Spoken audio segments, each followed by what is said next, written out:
بسم اللہ الرحمن الرحیم۔ شروع اللہ کے نام سے جو رحمان و رحیم ہے۔ سأل سائل بعذاب واقع للكافرین لیس له دافع من اللہ ذی المعارج۔ مانگنے والے نے عذاب مانگا ہے، وہ عذاب جو ضرور واقع ہونے والا ہے، کافروں کے لیے ہے، کوئی اسے دفع کرنے والا نہیں، اس خدا کی طرف سے ہے جو عروج کے زینوں کا مالک ہے۔ عذاب مانگا ہے، اصل الفاظ ہیں سأل سائل۔ بعض مفسرین نے یہاں سوال کو پوچھنے کے معنی میں لیا ہے، اور وہ آیت کا مطلب یہ بیان کرتے ہیں کہ پوچھنے والے نے پوچھا ہے کہ وہ عذاب جس کی ہمیں خبر دی جا رہی ہے کس پر واقع ہوگا، اور اللہ تعالیٰ نے اس کا جواب یہ دیا ہے کہ وہ کافروں پر واقع ہوگا۔ لیکن اکثر مفسرین نے اس جگہ سوال کو مانگنے اور مطالبہ کرنے کے معنی میں لیا ہے۔ نسائی اور دوسرے محدثین نے ابن عباس رضی اللہ عنہ سے یہ روایت نقل کی ہے، اور حاکم نے اس کو صحیح قرار دیا ہے کہ نضر بن حارث بن کلدہ نے کہا تھا، اللہم ان کان ھذا ھو الحق من عندک فامطر علینا حجارۃ من السماء او ائتنا بعذاب علیم۔ سورہ الانفال آیت 32۔ یعنی خدایا اگر یہ واقعی تیری ہی طرف سے حق ہے تو ہم پر آسمان سے پتھر برسا دے یا ہم پر دردناک عذاب لے آ۔ اس کے علاوہ متعدد مقامات پر قرآن مجید میں کفار مکہ کے اس چیلنج کا ذکر کیا گیا ہے کہ جس عذاب سے تم ہمیں ڈراتے ہو وہ لے کیوں نہیں آتے۔ مثال کے طور پر حسب ذیل مقامات ملاحظہ ہوں، سورہ یونس آیات 46 تا 48، سورہ الانبیاء آیات 36 تا 41، سورہ النمل آیات 67 تا 72، سورہ سبا آیات 26 تا 30، سورہ یاسین آیات 45 تا 52، سورہ الملک آیات 24 تا 27۔ عروج کے زینوں کا مالک ہے۔ اصل میں لفظ ذی المعارج استعمال ہوا ہے۔ معارج معرج کی جمع ہے جس کے معنی زینے یا سیڑھی یا ایسی چیز کے ہیں جس کے ذریعے سے اوپر چڑھا جائے۔ اللہ تعالیٰ کو معارج والا کہنے کا مطلب یہ ہے کہ اس کی ذات بہت بالا و برتر ہے، اور اس کے حضور باریاب ہونے کے لیے فرشتوں کو پے در پے بلندیوں سے گزرنا ہوتا ہے، جیسا کہ بعد والی آیت میں بیان فرمایا گیا ہے، تعرج الملائکۃ والروح الیہ فی یوم کان مقدارہ 50,000 سنہ فاصبر صبرا جمیلا۔ ملائکہ اور روح اس کے حضور چڑھ کر جاتے ہیں ایک ایسے دن میں جس کی مقدار 50,000 سال ہے،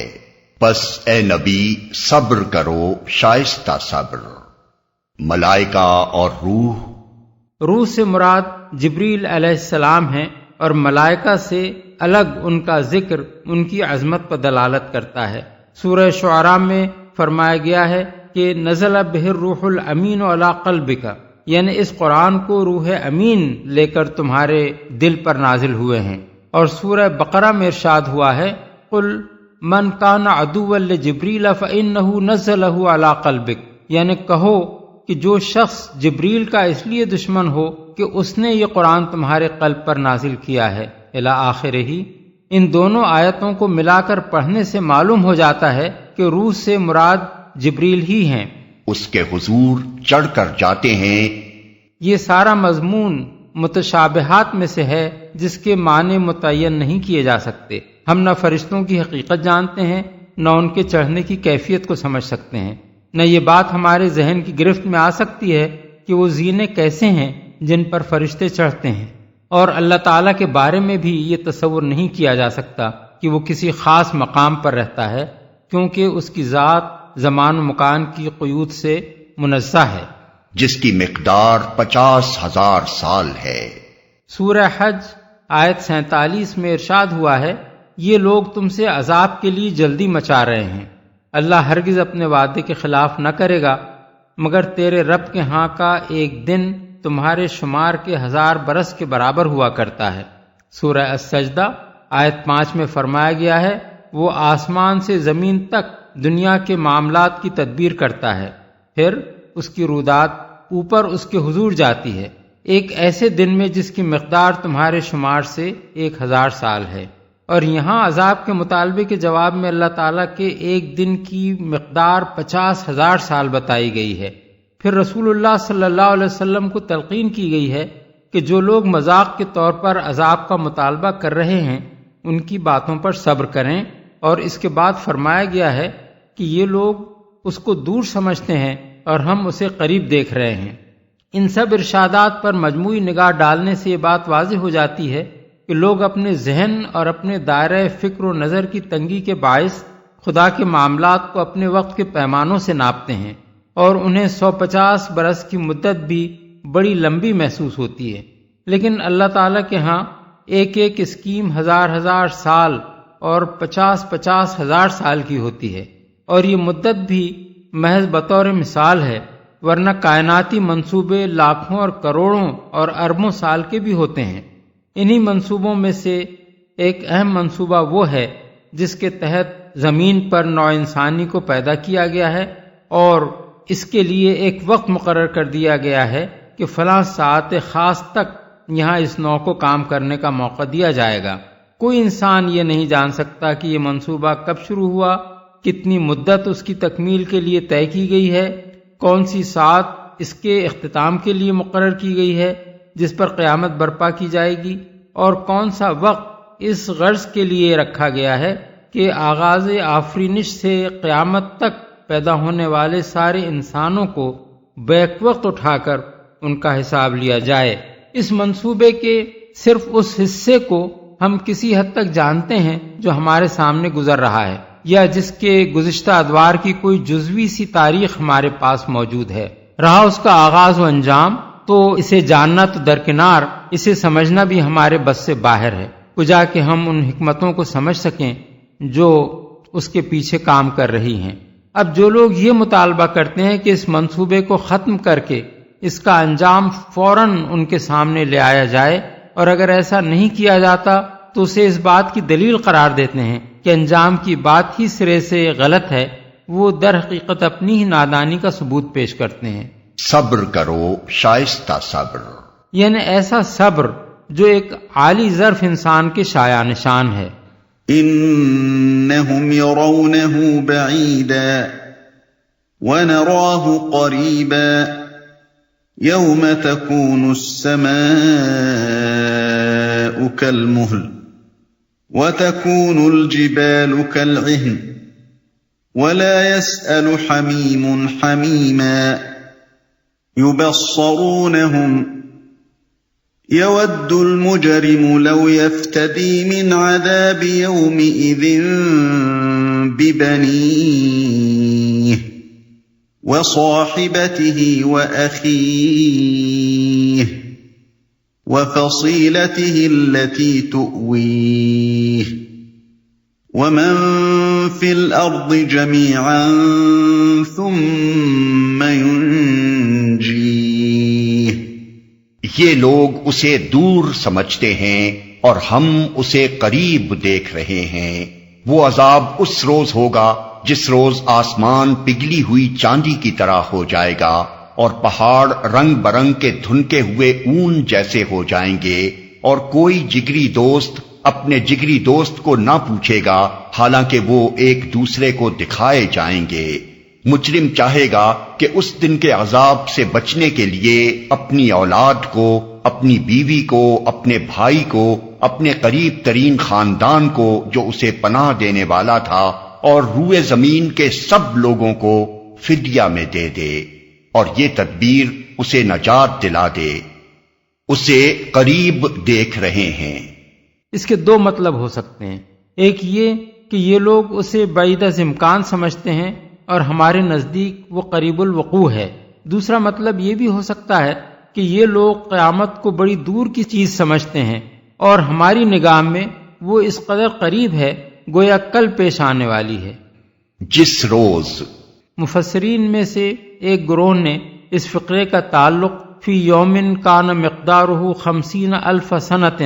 سے مانا ہے، اور وہ کہتے ہیں کہ 50,000 سال کی مدت جس دن کی بتائی گئی ہے اس سے مراد قیامت کا دن ہے۔ مسند احمد اور تفسیر ابن جریر میں حضرت ابو سعید خدری سے یہ روایت نقل کی گئی ہے کہ رسول اللہ صلی اللہ علیہ وسلم سے اس آیت کے متعلق عرض کیا گیا کہ وہ تو بڑا ہی طویل دن ہوگا۔ اس پر آپ نے فرمایا کہ اس ذات کی قسم جس کے ہاتھ میں میری جان ہے، دنیا میں ایک فرض نماز پڑھنے میں جتنا وقت لگتا ہے، مومن کے لیے وہ دن اس سے بھی زیادہ ہلکا ہوگا۔ یہ روایت اگر صحیح سند سے منقول ہوتی تو پھر اس کے سوا اس آیت کی کوئی دوسری تعویل نہیں کی جا سکتی تھی، لیکن اس کی سند میں دراج اور اس کے شیخ ابو الہیثم دونوں ضعیف ہیں۔ چاندی کی طرح ہو جائے گا، یعنی بار بار رنگ بدلے گا، اون جیسے ہو جائیں گے۔ چونکہ پہاڑوں کے رنگ مختلف ہیں، اس لیے جب وہ اپنی جگہ سے اکھڑ کر اور بے وزن ہو کر اڑنے لگیں گے تو ایسے معلوم ہوں گے جیسے رنگ برنگ کا دھنکا ہوا اون اڑ رہا ہو، ایک دوسرے کو دکھائے جائیں گے۔ یعنی ایسا نہ ہوگا کہ وہ ایک دوسرے کو دیکھ نہیں رہے ہوں گے اس لیے نہ پوچھیں گے، نہیں، ہر ایک آنکھوں سے دیکھ رہا ہوگا کہ دوسرے پر کیا بن رہی ہے، اور پھر وہ اسے نہ پوچھے گا کیونکہ اس کو اپنی ہی پڑی ہوگی۔ كلا إنها لظى نزاعة للشوى تدعو من أدبر وتولى وجمع فأوعى۔ ہرگز نہیں، وہ تو بھڑکتی ہوئی آگ کی لپٹ ہوگی جو گوشت پوست کو چاٹ جائے گی، پکار پکار کر اپنی طرف بلائے گی ہر اس شخص کو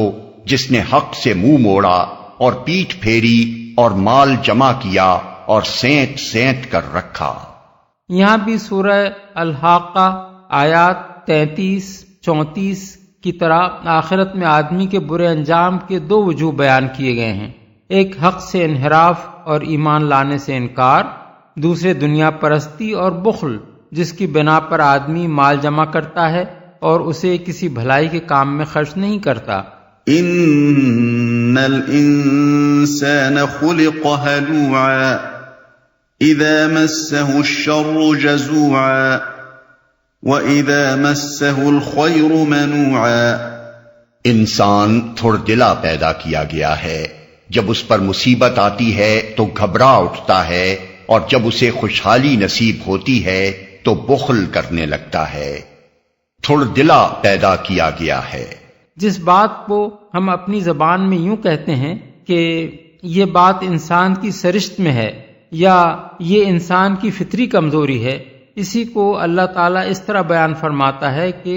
انسان ایسا پیدا کیا گیا ہے۔ اس مقام پر یہ بات نگاہ میں رہنی چاہیے کہ قرآن مجید میں بکثرت مواقع پر نوع انسانی کی عام اخلاقی کمزوریوں کا ذکر کرنے کے بعد ایمان لانے والے اور راہ راست اختیار کر لینے والے لوگوں کو اس سے مستثنی قرار دیا گیا ہے، اور یہی مضمون آگے کی آیات میں بھی آ رہا ہے۔ اس سے یہ حقیقت خود بخود واضح ہو جاتی ہے کہ یہ پیدائشی کمزوریاں ناقابل تغیر و تبدل نہیں ہیں، بلکہ انسان اگر خدا کی بھیجی ہوئی ہدایت کو قبول کر کے اپنے نفس کی اصلاح کے لیے عملاً کوشش کرے تو وہ ان کو دور کر سکتا ہے، اور اگر وہ نفس کی باغیں ڈھیلی چھوڑ دے تو یہ اس کے اندر راسخ ہو جاتی ہیں۔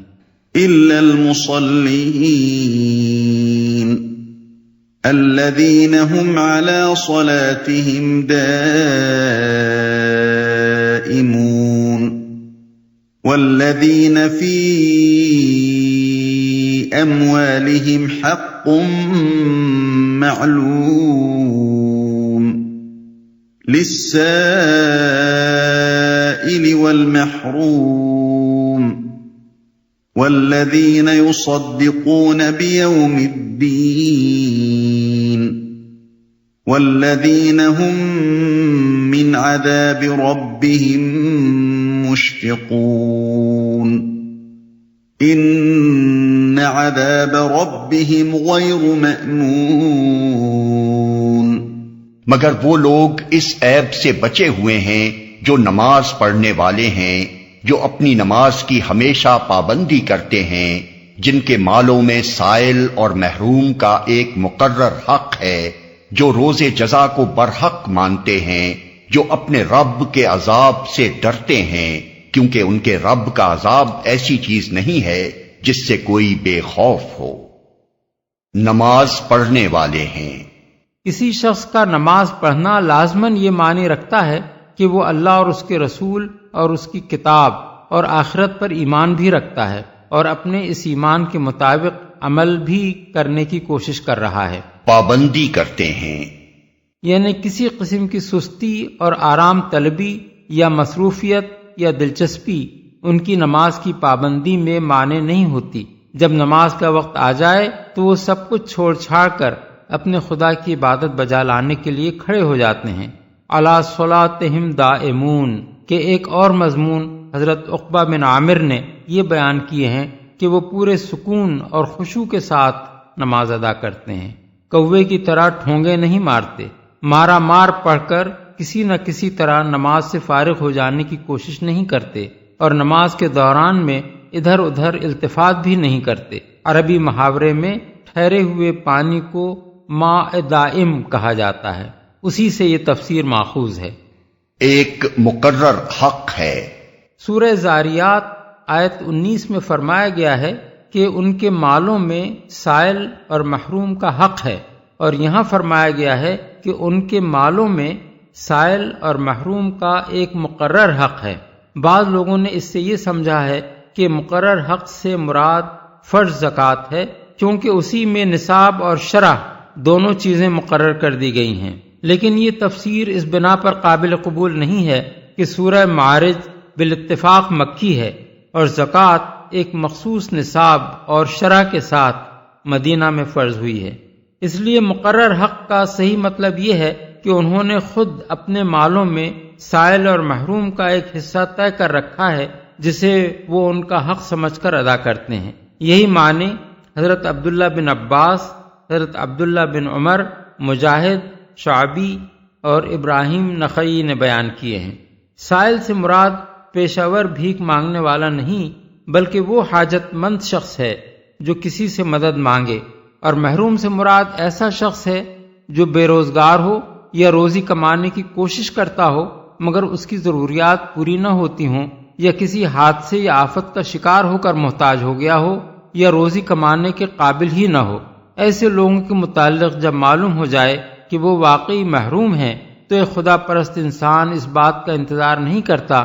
کہ وہ اس سے مدد مانگے، بلکہ ان کی محرومی کا علم ہوتے ہی وہ خود آگے بڑھ کر ان کی مدد کرتا ہے۔ برحق مانتے ہیں، یعنی دنیا میں اپنے آپ کو غیر ذمہ دار اور غیر جواب دہ نہیں سمجھتے، بلکہ اس بات پر یقین رکھتے ہیں کہ ایک دن انہیں اپنے خدا کے حضور حاضر ہو کر اپنے اعمال کا حساب دینا ہوگا۔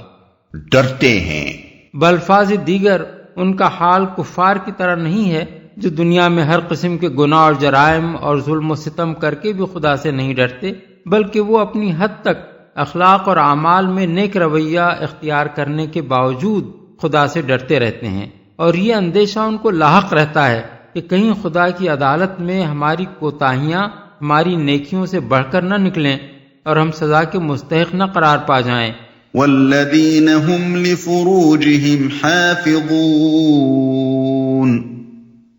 إلا على أزواجهم أو ما ملكت أيمانهم فإنهم غير ملومين فمن ابتغى وراء ذلك فأولئك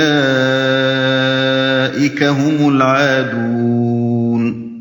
جو اپنی شرمگاہوں کی حفاظت کرتے ہیں بجز اپنی بیویوں یا اپنی مملوکہ عورتوں کے جن سے محفوظ نہ رکھنے میں ان پر کوئی ملامت نہیں، البتہ جو اس کے علاوہ کچھ اور چاہیں وہی حد سے تجاوز کرنے والے ہیں۔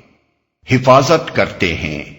شرمگاہوں کی حفاظت سے مراد زنا سے پرہیز بھی ہے اور عریانی سے پرہیز بھی۔ والذین هم لأماناتهم وعهدهم راعون والذین هم بشہاداتهم قائمون والذین هم علی صلاتهم یحافظون اولئک فی جنات مکرمون، جو اپنی امانتوں کی حفاظت اور اپنے عہد کا پاس کرتے ہیں، جو اپنی گواہیوں میں راست بازی پر قائم رہتے ہیں اور جو اپنی نماز کی حفاظت کرتے ہیں، یہ لوگ عزت کے ساتھ جنت کے باغوں میں رہیں گے۔ عہد کا پاس کرتے ہیں، امانتوں سے مراد وہ امانتیں بھی ہیں جو اللہ تعالیٰ نے بندوں کے سپرد کی ہیں، اور وہ امانتیں بھی جو انسان کسی دوسرے انسان پر اعتماد کر کے اس کے حوالے کرتا ہے۔ اسی طرح عہد سے مراد وہ عہد بھی ہیں جو بندہ اپنے خدا سے کرتا ہے، اور وہ عہد بھی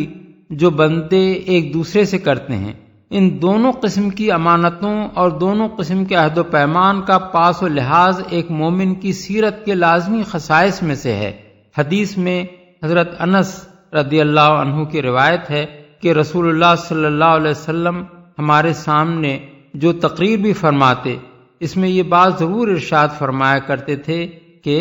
الا لا ایمان لمن لا امانت لہ ولا دین لمن لا عہد لہ، یعنی خبردار رہو، جس میں امانت نہیں اس کا کوئی ایمان نہیں، اور جو عہد کا پابند نہیں اس کا کوئی دین نہیں۔ بحوالہ بہقی فی شعب الایمان۔ راست بازی پر قائم رہتے ہیں، یعنی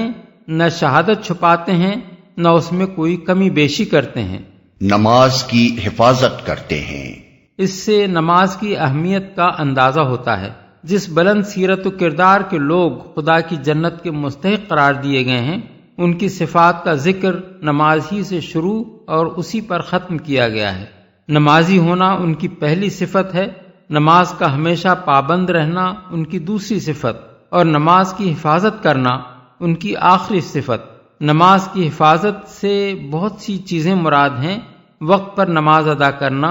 نماز سے پہلے یہ اطمینان کر لینا کہ جسم اور کپڑے پاک ہیں، باوضو ہونا اور وضو میں اعضاء کا اچھی طرح دھونا، ارکان اور واجبات اور مستحبات نماز کو ٹھیک ٹھیک ادا کرنا، نماز کے آداب کو پوری طرح ملحوظ رکھنا، خدا کی نافرمانیاں کر کے اپنی نمازوں کو ضائع نہ کرنا، یہ سب چیزیں نماز کی حفاظت میں شامل ہیں۔